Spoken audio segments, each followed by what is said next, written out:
Friends, मैं हूं ज्योतिषी और आप देख रहे हैं सक्सेस पथ। आज की इस वीडियो में हम स्ट्रक्चरल मैकेनिक्स के न्यूमेरिकल के ऊपर हम बात करेंगे। एसएफडी एंड बीएमडी का जो हमारा चैप्टर चल रहा था, इसमें हम 4 पार्ट देख चुके हैं, जो आपके सिंपली सपोर्टेड बीम और कैंटिलीवर बीम से रिलेटेड जो भी कंडीशन होते हैं, उससे रिलेटेड जो भी फार्मूले आपको कहाँ से मिलते हैं, ये सारी चीज़ें हम देख चुके हैं पहले। तो अभी हम देखेंगे कि इनसे रिलेटेड जो न्यूमेरिकल है, उसके एक एक न्यूमेरिकल को हम यहाँ पर सॉल्व करेंगे। तो चलिए हम सॉल्व करते हैं। हमारा न्यूमेरिकल दिया हुआ है, एक आपका सिंपली सपोर्टेड बीम है और इसमें रिएक्शन लगे हुए हैं आर ए और आर बी। ये आपका ए पॉइंट है, बी पॉइंट है, इस पे एक लोड लग रहा है, पॉइंट लोड लग रहा है। नेक्स्ट जो वीडियो हमारी होगी उसमें हम यूडीएल के बारे में बात करेंगे। तो ये हमारा 30 किलो न्यूटन का लोड लग रहा है। ये टोटल जो स्पैन है इसका 6 मीटर है, लेकिन जो ये लोड लग रहा है इधर से आपके 2 मीटर पे लग रहा है और इधर से आपके 4 मीटर पे। तो ये हमारा लोड हो गया और ये हमारा स्पैन हो गया। अब हम चलिए देखते हैं कि कैसे हम इस फिगर की मदद से इस क्वेश्चन को सॉल्व करते हैं। तो सबसे पहले हमको क्या करना होता है, संतुलन की स्थिति में हम जितने भी फोर्सेज होते हैं उनको जीरो के इक्वल टू कर लेते हैं। जितने भी फोर्स होंगे, जो नीचे से ऊपर की तरफ फोर्स जा रहे हैं उसको हम प्लस में, ठीक है, और जो ऊपर से नीचे की तरफ आ रहा है उसको हम माइनस में लेते हैं। किसी भी एक को प्लस और माइनस का यानी कि अपोजिट रहेगा। जो अगर नीचे से ऊपर की तरफ के फोर्सेज को हम प्लस ले रहे हैं तो ऊपर से नीचे की तरफ के फोर्सेज को माइनस लेंगे, अगर इसको माइनस लेंगे तो इसको प्लस लेंगे। तो चलिए हम सॉल्व करते हैं और सॉल्व करके इसका हम एसएफडी और बीएमडी जो भी आपका डायग्राम होता है, शेयर फोर्स और बेंडिंग मोमेंट, उसको भी बना के यहाँ पर आपको बताया जाएगा। तो इस वीडियो में एंड तक बने रहिए और इस वीडियो को अपने फ्रेंड के साथ ज़्यादा से ज़्यादा शेयर कीजिए। तो सबसे पहले हम सॉल्व कैसे करेंगे इसको, संतुलन की स्थिति में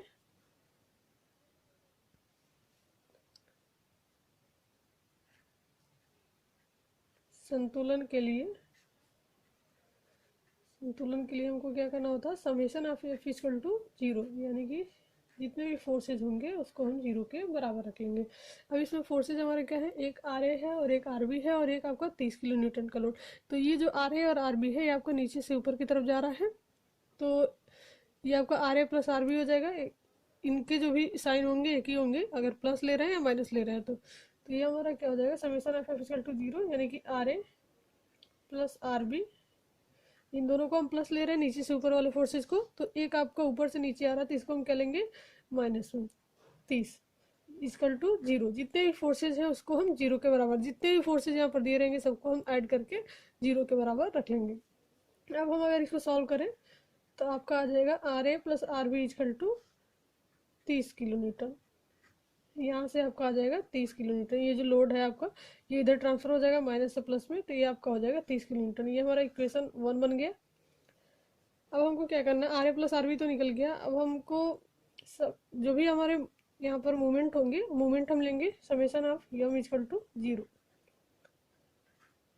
मूवमेंट हम कैसे किसी भी एक पॉइंट से लेते हैं, या तो ए की तरफ से या तो बी की तरफ से, किसी भी एक पॉइंट से हम लेंगे। जिस पॉइंट पे मूवमेंट लेंगे उस पॉइंट पे मूवमेंट आपका 0 होता है। तो चलिए हम देखते हैं, किसी भी एक पॉइंट से ले लेते हैं। Taking movement around a point पर हम मूवमेंट ले रहे हैं, ठीक है, इस पॉइंट पर हम मूवमेंट ले रहे हैं। तो मूवमेंट का मतलब क्या होता है कि जो भी फोर्स होंगे उसके साथ साथ उसकी स्पैन यानी कि डिस्टेंस जो होती है वो आपकी इंक्लूड होती है। तो वैसे ही आपको मूवमेंट निकल जाता है। ये आपका क्या हो जाएगा, यहाँ पर हम मूवमेंट ले रहे हैं तो इधर से सारे फोर्सेस को हम लेकर चलेंगे। आर बी, ये जो आर बी आपका एक फोर्स है यहाँ पर, और इसकी जहाँ तक मूवमेंट जिस पॉइंट पे लेते हैं वहाँ तक की दूरी, तो R B into total distance यहाँ से यहाँ तक की कितनी है, 6। तो आपको हो जाएगा आर बी इंटू 6 फोर्स, और उसके साथ साथ उसकी जो डिस्टेंस होगी जहाँ जिस पॉइंट पर हम मूवमेंट ले रहे हैं उतनी डिस्टेंस। तो एक आपका फोर्स यहाँ से हम स्टार्ट कर लेना, आर बी इंटू 6, और फिर हमारा इसके बीच में कोई फोर्स नहीं है। एक हमारा फोर्स ये आ रहा है ऊपर से नीचे की तरफ, तो इसको हम किस में लेंगे, इसको जब प्लस में ले रहे हैं तो इसको हम माइनस में। सेम वही आपका प्रोसेस है, माइनस 30। अब ये जो लोड हम लिए, अब इस लोड से जिस पॉइंट पर हम मूवमेंट ले रहे हैं वहां तक की दूरी हमको लेनी है। तो इस लोड से और जहां तक मूवमेंट ले रहे हैं पॉइंट पर, वहां तक की दूरी कितनी है, 2 मीटर। तो इसमें हम मल्टीप्लाई कर देंगे तो ये आपका मूवमेंट यहाँ से निकल जाएगा। तो ये आपका हो गया। अब कोई फोर्सेज आपके नहीं है, एक आपका आर ए था लेकिन आर ए पॉइंट पे हम मूवमेंट ले रहे हैं ए पॉइंट पर, तो यहाँ पर आपका ये 0 हो जाएगा, क्योंकि ये जो आर ए होगा और इसकी डिस्टेंस क्या होगी, ए पॉइंट से ए पॉइंट की डिस्टेंस आपकी 0 होगी। यहाँ पर कोई डिस्टेंस नहीं है तो ये आपका पूरा टर्म आपका 0 हो जाएगा, इसलिए हम इसको नहीं लिख रहे हैं इक्वल टू 0। अब हम इसको सॉल्व कर लेंगे तो ये आपका हो जाएगा R B into 6 equal to, ये हम इधर ट्रांसफर कर देंगे तो 30 में 2 का मल्टीप्लाई करेंगे तो आपका आ जाएगा 60। और जब हम इससे, ये आर बी इंटू 6 है, 6 से हम इसको डिवाइड करेंगे तो आर बी की वैल्यू जो आ जाएगी यहाँ से आपका आ जाएगा 10 किलो न्यूटन। ठीक है, तो एक रिएक्शन की वैल्यू हमको मिल गई। जब आर बी की वैल्यू हमारी मिल गई तो इस वैल्यू को, आर बी की वैल्यू को हम इक्वेशन 1 में हम पुट कर देंगे यहाँ पर। तो यहाँ से आपकी क्या वैल्यू मिल जाएगी, आर बी की वैल्यू जब 10 किलो न्यूटन यहाँ पर रखेंगे तो इसको 10 किलो न्यूटन को 30 से माइनस करेंगे, ये इधर ट्रांसफर करेंगे तो आर ए की वैल्यू आपकी आ जाएगी 20 किलो न्यूटन। तो आर ए की वैल्यू कितनी आ जाएगी, 20 किलो न्यूटन। इस आर बी की वैल्यू को हमको इस इक्वेशन नंबर 1 में रख के सॉल्व कर लेना है। तो ये आपका हो गया R A equal to 20 kilo newton. तो इस प्रकार से ये कैसे मिला हमको, समीकरण 1 से। तो यहाँ से हमारा रिएक्शन मिल गया। रिएक्शन निकालना आपको आ गया होगा कि सबसे पहले फोर्सेस को हम जीरो कर लेते हैं, जितने भी फोर्सेस रहेंगे उसको। फिर हम मूवमेंट को जीरो ले लेते हैं, किसी एक पॉइंट के अराउंड मूवमेंट ले लेते हैं, और जितने भी आपको फोर्सेस दिए रहेंगे उसका हम मूवमेंट उसमें ऐड कर लेंगे। तो यहाँ से हमारी आर ए की वैल्यू आ गई 20 किलो न्यूटन और आर बी की वैल्यू आ गई हमारी 10 किलो न्यूटन। अब हम क्या करेंगे, रिएक्शन हमारा मिल गया। अब हम फोर्सेस को निकालेंगे, शियर फोर्स और बेंडिंग मूवमेंट को। और शियर फोर्स बेंडिंग मूवमेंट निकालने के बाद हर पॉइंट पे ए पर निकालेंगे, बी पर निकालेंगे और इसको हम सी पॉइंट मान लेते हैं, यहाँ पर निकालेंगे तीनों पॉइंट पे। उसके बाद हम इसका डायग्राम बनाएंगे। तो चलिए हम इसके फोर्सेस को निकाल लेते हैं। सबसे पहले हम क्या करेंगे, फोर्सेस को निकालने के लिए कट पॉइंट हम मान लेंगे। कट पॉइंट कहाँ मानते हैं हम, जहाँ भी आपका लोड लगा हुआ है उसके बीच में। ऐसे भी आप इसको सॉल्व कर सकते हैं, लेकिन वैसे आपको समझ में नहीं आएगा, इसलिए हम यहाँ पर कट पॉइंट मान लेते हैं। ये आपका हो जाएगा यहाँ से यहाँ तक की डिस्टेंस x हो जाएगी, ये x पॉइंट पे हम मान लेते हैं। और यहाँ पर आपका ये x1 इसको हम मान लेंगे, और ये टोटल डिस्टेंस जो होगी ये आपकी x1 हो जाएगी। ये हम इसलिए मानते हैं कि सबसे पहले जो आपका एक रिएक्शन यहाँ पर था, एक लोड था, तो इनके बीच में हम एक कट पॉइंट ले लेंगे। क्योंकि जब भी हम शियर फोर्स और बेंडिंग मोमेंट की वैल्यू निकालते हैं तो एक आपका इस पॉइंट पे निकालेंगे और एक आप इस पॉइंट पे निकालेंगे। ठीक है, एक इसके पीछे पहले और एक इसके आगे। और इस पॉइंट पे एक्स पे भी हम निकालते हैं। एक हमारा क्या होता है, ऐसे यहाँ पर लिए है इन दोनों के बीच में, तो एक फिर हम इसके एक पीछे वाले पॉइंट पे निकालेंगे और एक आगे वाले पॉइंट पे निकालेंगे। तो कट पॉइंट से आपका इजी हो जाता है। चलिए हम सॉल्व करते हैं इसको। सबसे पहले कट पॉइंट फर्स्ट को हम सॉल्व करते हैं। ये आपका फर्स्ट है और ये आपका सेकंड है। दोनों कट पॉइंट पे हम शियर फोर्स और बेंडिंग मोमेंट का मान निकालेंगे। For cut point first, cut point first के लिए सबसे पहले हम शियर फोर्स किस पे निकालेंगे, एक्स पॉइंट पे। कट पॉइंट फर्स्ट के लिए सबसे पहले हम शियर फोर्स एक्स पॉइंट पे निकालेंगे, फिर एक इसके पीछे वाले पॉइंट पे और एक इसके आगे वाले पॉइंट पे। ऐसे ही हम x1 पे जब निकालेंगे तो सबसे पहले x1 पे और फिर हम c पर, फिर हम a पर। तो सबसे पहले x पे निकालते हैं शियर फोर्स की वैल्यू। तो x पे आपका क्या हो जाएगा, शियर फोर्स कितना है, जितने भी आपके फोर्सेस रहते हैं उसी को हम काउंट करते हैं। तो इसके और इसके बीच में कितने फोर्सेस हैं, कोई नहीं है, केवल आपका आरबी है। तो आरबी की वैल्यू कितनी है, 10 किलो न्यूटन। तो S F X equal to कितना हो जाएगा, 10 किलो न्यूटन। क्योंकि जो आपका यहाँ से और यहाँ तक सी पॉइंट तक कोई आपको फोर्स नहीं लगा है, केवल आपका एक आरबी ही है और कोई फोर्स नहीं है इसके बीच में। सी पॉइंट पे आपका 30 किलो न्यूटन लग रहा है। तो इसके बीच में हमारा क्या होगा कि ये 10 किलो न्यूटन आपका कांस्टेंट रहेगा, चेंज नहीं होगा, क्योंकि और कोई लोड ही नहीं है यहाँ पर। तो इसलिए यहाँ पर लिख देंगे हम कांस्टेंट। यानी कि बी पॉइंट पे आपका, बी पॉइंट पे भी वही हो जाएगा, ये सब shear force at point B, ये भी आपका 10 किलो न्यूटन ही होगा। बी पॉइंट पे भी हम शियर फोर्स लेंगे। सबसे पहले एक्स पे ले लिए, तो एक्स पे आपका क्या है, 10 किलो न्यूटन ही है, क्योंकि इसके बीच में आपका कोई फोर्स नहीं लग रहा है। बी पॉइंट पे लेंगे तो बी पॉइंट पे भी आपका ये कांस्टेंट है, तो बी पर भी वही होगा, और सी पॉइंट पे भी आपका वही होगा, ये सिर्फ at point C 10 kilo newton. तो ये शियर फोर्स तो आपका कांस्टेंट हो गया कट पॉइंट फर्स्ट के लिए। अभी हम बेंडिंग मोमेंट का मान निकालते हैं। कट पॉइंट फर्स्ट के लिए ही bending moment at point X equal to क्या हो जाएगा, बेंडिंग मोमेंट कैसे निकालते हैं, जो भी फोर्स होता है उसमें उनकी जो दूरी होती है उससे मल्टीप्लाई कर देते हैं। तो ये फोर्स तो आपका वही रहेगा जो शियर फोर्स में आपको मिला था, इसमें केवल हम दूरी से मल्टीप्लाई कर, यहाँ जो इक्वेशन मिलता है वही हमारा बेंडिंग मोमेंट का भी होता है, लेकिन इसमें केवल दूरी से हम मल्टीप्लाई कर देते हैं। तो ये आपका फोर्स तो वही है, 10 किलो न्यूटन एक ही फोर्स है, लेकिन जो यक्स पॉइंट पर हम ले रहे हैं बेंडिंग मोमेंट, तो यहाँ से यहाँ तक की, इस पॉइंट से हम ले रहे हैं फोर्स, आपका ये काउंट हो रहा है, तो इसकी यहाँ तक की जहाँ पर मूवमेंट ले रहे हैं वहाँ तक की दूरी कितनी है, स्मॉल एक्स है, तो 10 इंटू एक्स हो जाएगा bending moment at point X. अब बी पॉइंट पे हम बेंडिंग मोमेंट लेंगे, bending moment at point B, तो बी पॉइंट पे क्या हो जाएगा, एक्स की वैल्यू क्या हो जाएगी, एक्स आपका यहाँ से यहाँ तक स्टार्ट हो रहा है, यहाँ पर एक्स की वैल्यू क्या है, 0 है, तो यहाँ पर हम एक्स इक्वल टू क्या रखेंगे, 0 रखेंगे। इसी इक्वेशन में एक्स की वैल्यू हम 0 रखेंगे, 10 इंटू 0, तो ये आपकी टोटल जो वैल्यू हो जाएगी bending moment at point B, इस पे आपका बेंडिंग मोमेंट का मान 0 होगा।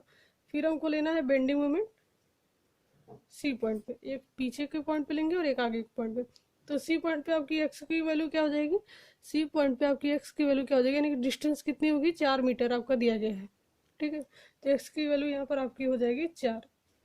अब इसी इक्वेशन में हम एक्स की वैल्यू 4 रखेंगे, यानी कि 10 इंटू 4, तो यहाँ से आपका जो यहाँ पर वैल्यू आ जाएगी 40 किलो न्यूटन, और बेंडिंग मोमेंट है तो किलो न्यूटन मीटर होगा। तो इस प्रकार से हमारा एक कट पॉइंट सॉल्व हो गया, जिसमें हम शियर फोर्स भी निकालिए, बेंडिंग मोमेंट। सेम यही प्रोसेस आपको दूसरे कट पॉइंट के लिए भी करना है। तो चलिए हम यहाँ पर सॉल्व कर लेते हैं दूसरे कट पॉइंट को। अब हम दूसरे कट पॉइंट को ही सेम इसी प्रकार से सॉल्व कर लेंगे। कोई भी कन्फ्यूजन है तो कमेंट बॉक्स में कमेंट करके बताइए। तो चलिए हम सॉल्व करते हैं दूसरे कट पॉइंट को। फॉर कट पॉइंट सेकेंड, आगे हम इसका डायग्राम भी बनाएंगे शियर फोर्स और बेंडिंग मोमेंट का। कट पॉइंट सेकेंड, इसमें भी आपको शियर फोर्स और बेंडिंग मोमेंट का मान निकालना है। तो सबसे पहले हम शियर फोर्स लेंगे एट पॉइंट x1। इस पे आपका क्या हो जाएगा, एक लोड आपका ये था फोर्स और एक फोर्स ये, दो फोर्सेज मिलेंगे, क्योंकि x1 तक इसके अंदर में आपके दो फोर्सेज आ जा रहे हैं। तो सबसे पहले एक 10 किलो न्यूटन आपका है, तो यहाँ पर हो जाएगा 10, इसको हम प्लस में ले रहे थे पहले से ही स्टार्टिंग से ही, और ऊपर से जो नीचे फोर्स आ रहा था उसको हम माइनस में ले रहे हैं, तो 10 माइनस 30, तो यहाँ से आपका आ जाएगा माइनस 20 किलो न्यूटन। जिसको हम प्लस और माइनस में लेंगे वही प्रोसेस आपका यहाँ पर भी चलेगा, यहाँ पर चेंज नहीं करेंगे। फिर दूसरा हम लेंगे S F at point C, C पर लेना है, शियर फोर्स आपको सी पर लेंगे। तो यहाँ पर क्या हो जाएगा, सी पर भी आपका कांस्टेंट ही रहेगा, क्योंकि यहाँ पर भी आपका लोड दो ही है, कोई लोड चेंज नहीं हो रहा है इसके बीच में। तो सी पर भी आपका क्या हो जाएगा, एक आपका 10 किलो न्यूटन और एक आपका 30 किलो न्यूटन, तो ऐसे माइनस करेंगे, तीसरे भी आपका हो जाएगा 20 किलो न्यूटन माइनस में, यानी कि ये आपका यहाँ पर भी कांस्टेंट है। कांस्टेंट का मतलब जितने भी पॉइंट पर हम ले रहे हैं इसके पीछे वाले पॉइंट पर और आगे वाले पॉइंट पे सेम वैल्यू रहेगी। ये सिर्फ एट पॉइंट ए, अब हम ए पॉइंट पे ले रहे हैं शियर फोर्स की वैल्यू, तो यहाँ पर भी यहाँ तक में भी आपकी दो ही फोर्स आ रहे हैं इसके बीच में, तो 10 माइनस 30, तो यहाँ पर भी आ जाएगा आपको माइनस 20 किलो न्यूटन। तो शियर फोर्स आपके तीनों पॉइंट पे मिल गया। अब हमको क्या करना है, बेंडिंग मोमेंट की वैल्यू निकालनी है उसी पॉइंट पे। Bending moment at point x1, तो यहाँ पर हम कैसे सॉल्व करेंगे, जो आपका लोड है वही रहेगा, लोड के साथ इसकी डिस्टेंस मल्टीप्लाई हो जाएगी जहाँ तक हम बेंडिंग मोमेंट ले रहे हैं वहाँ तक के लिए। तो जो आपका 10 किलो न्यूटन है, इस 10 किलो न्यूटन के साथ ये आपका 10 तो रहेगा, जो इक्वेशन में था फोर्स वही रहेगा, उसके साथ बस डिस्टेंस मल्टीप्लाई होगी। तो 10 के साथ यहाँ तक x1 तक की जो दूरी है क्या है, स्मॉल x1 है, तो ये आपका हो जाएगा इंटू x1 माइनस एक लोड आपका था 30 किलो न्यूटन का, 30 किलो न्यूटन से x1 तक की दूरी कितनी है, तो यहाँ तक की दूरी हमको निकालनी है। तो यहाँ तक की दूरी आपकी क्या हो जाएगी, टोटल x1 में से हम 4 माइनस कर दें यहाँ तक की डिस्टेंस, सी पॉइंट तक की, तो ये वैल्यू हमको मिल जाएगी। तो इसकी जो डिस्टेंस होगी x1 माइनस 4, ये आपकी हो जाएगी। अब हम इसको सॉल्व कर लेंगे, तो जो इक्वेशन आपका यहाँ पर क्या बनेगा, 10 x1 माइनस 30 x1 प्लस ये माइनस और ये माइनस प्लस हो जाएगा 120, ठीक है। तो यहाँ से आपका ये 10 है और 13 है, 30 है, तो आपका इसमें से जब माइनस करेंगे x1 ए भी है, x1 ए भी है, तो माइनस 20 x1 प्लस 120, यहाँ से आपका ये हो जाएगा। अब हमारा देखिए bending moment at point C, एक पीछे के पॉइंट पे लेंगे। तो यहाँ पर x1 की जो वैल्यू होगी क्या हो जाएगी, सी पॉइंट तक 4 मीटर आपकी है, तो x1 इक्वल टू हम क्या रखेंगे 4। यानी कि ये जो इक्वेशन आपका बना हुआ है इसमें हमको x1 की वैल्यू रख देनी है। डायरेक्ट भी हम यहाँ पर रख लेते हैं, इसको सॉल्व करने की जरूरत नहीं थी। x1 की वैल्यू यहाँ पर रख के डायरेक्ट हम जो भी आता वो हम चेंज कर लेते। तो यहाँ पर जो आपका इक्वेशन है 20 इंटू x1 है, तो x1 की वैल्यू हमको रखनी है 4, क्योंकि सी तक की दूरी जो है 4 मीटर है, प्लस 120। तो यहाँ जब हम माइनस करेंगे ये आपका हो जाएगा -80 प्लस 120। तो 120 में से 80 माइनस करेंगे तो यहाँ पर आ जाएगा आपका 40 किलो न्यूटन मीटर। तो ये क्या हो गया, बेंडिंग मोमेंट का मान आपका सी पॉइंट पे पता चल गया। नेक्स्ट हमको एक पॉइंट और निकालना है, उसके बाद हम डायग्राम अपना बनाएंगे। Bending moment at point A point पर बेंडिंग मोमेंट निकालना हमको, x1 के पहले ले लिए और x1 के बाद में अब ले रहे हैं। तो यहाँ पर ए पॉइंट तक x1 की वैल्यू कितनी हो जाएगी, ए पॉइंट तक डिस्टेंस कितनी होगी 6 मीटर। तो अब क्या करेंगे, इसी इक्वेशन में हम x1 की वैल्यू 6 रख देंगे। तो -20 इंटू 6 प्लस 120। तो ये आपका हो जाएगा -120 और ये आपका हो जाएगा +120, दोनों आपका कट जाएगा तो यहाँ से हो जाएगा 0। तो bending moment at point A पर 0 होता है। तो इस प्रकार से आपका अब हम देखेंगे मैक्सिमम शियर फोर्स और मैक्सिमम बेंडिंग मोमेंट, ये दोनों चीज़ें आपको पता चल जाएंगी तो हम डायग्राम बना लेंगे। तो आपको क्या करना है, मैक्सिमम शियर फोर्स का मान बताना है। तो मैक्सिमम शियर फोर्स आपका कितना आ जाएगा, ये 10 किलो न्यूटन इधर आ रहा था, इधर 20 किलो न्यूटन। साइन से हमको नहीं मतलब है, जो मैक्सिमम होगा वही हमारा यहाँ पर ले लेंगे। तो ये हमारा 20 किलो न्यूटन हो गया, यहाँ पर आपका मैक्सिमम शियर फोर्स। इसी प्रकार से मैक्सिमम बेंडिंग मोमेंट हम निकालेंगे। मैक्सिमम बेंडिंग मोमेंट आपका कितना हो जाएगा, इधर आपका आया है मैक्सिमम 40 किलो न्यूटन मीटर और इधर आपका है 40 किलो न्यूटन, यानी कि 40 ही आया है दोनों में। तो 40 किलो न्यूटन मीटर आपका मैक्सिमम बेंडिंग मोमेंट हो जाएगा। ये दोनों चीज़ें पता है तो हम शियर फोर्स डायग्राम और बेंडिंग मोमेंट डायग्राम बना लेंगे। तो यही दोनों हमको मेन पता करना था कि मैक्सिमम शियर फोर्स कितना आ रहा है और मैक्सिमम बेंडिंग मोमेंट। तो इस प्रकार से हम सिंपली सपोर्टेड बीम का मैक्सिमम शियर फोर्स और बेंडिंग मोमेंट हम निकाल लेते हैं। तो चलिए अब हम डायग्राम बना लेते हैं। डायग्राम बनाने के लिए हमको क्या करना है, जो भी ये लाइन है इनका रिएक्शन है, ये आपको फोर्स लग रहा है और ये रिएक्शन, इन तीनों लाइनों को प्रोजेक्ट करके हम नीचे लेकर आएंगे और फिर हम अपना शियर फोर्स और बेंडिंग मोमेंट डायग्राम बनाएंगे। अब हम शियर फोर्स डायग्राम कैसे बनाते हैं, इस लाइनों को हम प्रोजेक्ट करके नीचे लेकर आ गए हैं। अब कुछ दूरी छोड़कर ना इनके नेमिंग वगैरह करते हैं, तो कुछ डिस्टेंस छोड़कर हम क्या करेंगे, एक लाइन हम ड्रॉ कर लेंगे। ठीक है, यहाँ से सबसे पहले हम शियर फोर्स डायग्राम बनाते हैं। तो एक शियर फोर्स डायग्राम में क्या करना है, मैक्सिमम आपका 20 किलो न्यूटन आ रहा है। एक पॉइंट पे आपका बी पॉइंट पे कितना आया था, बी पॉइंट पे 10 किलो न्यूटन पॉजिटिव आया था और सी पॉइंट पे भी 10 किलो न्यूटन पॉजिटिव है। ये आपका ए पॉइंट है, इसको हम ए डैश, ये सी डैश और बी डैश मान लेते हैं। तो बी पॉइंट पे आपका 10 किलो न्यूटन आया है, सी पॉइंट पे भी आपका 10 किलो न्यूटन, दोनों क्या है प्लस में। प्लस वाला जो साइन होता है आपका वो ऊपर की तरफ बनाते हैं डायग्राम, और माइनस वाला नीचे की तरफ। ये जो लाइन हम ड्रॉ करते हैं, प्लस वाला ऊपर की तरफ, माइनस वाला नीचे की तरफ। तो चलिए हम बनाते हैं। जो आपका ये आपका मान आया है 10 किलोमीटर 20 किलोमीटर, जब भी हम यहाँ पर डायग्राम बनाते हैं तो कुछ स्केल मान लेते हैं। जैसे हम 10 किलोमीटर को मान लेंगे 1 सेंटीमीटर के बराबर, तो इसी प्रकार से हम स्केल से बना लेते हैं। और 20 किलोमीटर आपका होगा तो 2 सेंटीमीटर, तो 10 किलोमीटर को हम 1 सेंटीमीटर मान लिए और इसी पर पॉजिटिव में है तो ऊपर की तरफ बनाएंगे। सी पॉइंट पर भी आपका 10 किलोमीटर आया है, तो सी पॉइंट पर भी हम 1 सेंटीमीटर, यानी कि 10 किलोमीटर को हम 1 सेंटीमीटर मान लिए हैं। और इसमें कोई कर्व वगैरह नहीं है, स्क्वायर नहीं है, तो इसको हम स्ट्रेट लाइन से मिला लेंगे। तो इस प्रकार के बी पॉइंट पे आपका 10 किलोमीटर मिला था और सी पॉइंट पे भी आपका 10 किलोमीटर पॉजिटिव है। अब हमको देखना है कट पॉइंट सेकंड को जब हम सॉल्व किए थे तो सी पॉइंट पे -20 किलोमीटर मिला था और ए पॉइंट पे भी -20 किलोमीटर शियर फोर्स का मान। तो सी पॉइंट पर हम यहाँ से नीचे -20 किलोमीटर, यानी कि 10 किलोमीटर को 1 सेंटीमीटर माने थे तो 20 किलोमीटर में आपका 2 सेंटीमीटर आ जाएगा। तो इसको माइनस में नीचे बनाएंगे। सी पॉइंट पर एक बार प्लस में मिला था, एक बार माइनस में, तो माइनस वाला हम नीचे बना लेंगे। ए पॉइंट पे भी आपको माइनस में मिला है, इस पे भी हम 20 किलोमीटर माइनस में है तो 2 सेंटीमीटर हम नीचे आ जाएंगे और इसको हम स्ट्रेट लाइन से मिला देंगे। इस प्रकार से यहाँ पर हम प्लस साइन दिखा देते हैं और यहाँ पर हम माइनस साइन दिखा देंगे। यहाँ पर जो भी वैल्यू आपकी होगी उसको हम यहाँ पर लिख देंगे, कितनी वैल्यू आपकी मिली हुई थी। यहाँ पर 20 का बनाया हम, यहाँ पर 10 का और यहाँ पर 10 का। ये आपका हो गया SFD, यानी कि शियर फोर्स डायग्राम। इसी प्रकार से हम बेंडिंग मोमेंट डायग्राम बनाते हैं। तो इसमें हम क्या करेंगे, इसमें भी हम एक लाइन ड्रॉ कर लेंगे कुछ डिस्टेंस पे। और बेंडिंग मोमेंट आपका क्या होता है कि देखिए ए पॉइंट पर 0 मिला है, ठीक है, और यहाँ पर हम देख सकते हैं बी पॉइंट पर भी आपका 0 मिला है बेंडिंग मोमेंट। सी पॉइंट पे आपका मिला है 40 किलो न्यूटन मीटर, और सी पॉइंट पर यहाँ पर मिला है 40 किलो न्यूटन मीटर, यानी कि सी पॉइंट पे मैक्सिमम है 40 किलो न्यूटन का, हमारा स्केल पर कितना आ जाएगा 4 सेंटीमीटर। ये आपका सी पॉइंट है सेंटर वाला, तो यहाँ पर 4 सेंटीमीटर है, इसको हम सी डबल डैश मान लेते हैं, ए डबल डैश और बी डबल डैश। तो ए पॉइंट पे 0 है बेंडिंग मोमेंट, बी पॉइंट पे भी 0 है, और सी पॉइंट पे मैक्सिमम है यानी कि 40 किलो न्यूटन। तो इसको भी हम स्ट्रेट लाइन से, क्योंकि इसमें कोई स्क्वायर वगैरह नहीं है, स्क्वायर होता है तो कर्व वगैरह हम बनाते हैं, तो इसको हम क्या करेंगे, सी पॉइंट जो मैक्सिमम आपका है 40 किलो न्यूटन, तो 4 सेंटीमीटर आपका हो जाएगा। यहाँ पर पॉइंट लगा के और इसको हम ए से मिला देंगे और यहाँ से हम बी से मिला देंगे, ठीक है। तो इस प्रकार से आपका क्या मतलब यहाँ पर हम दिखा देंगे।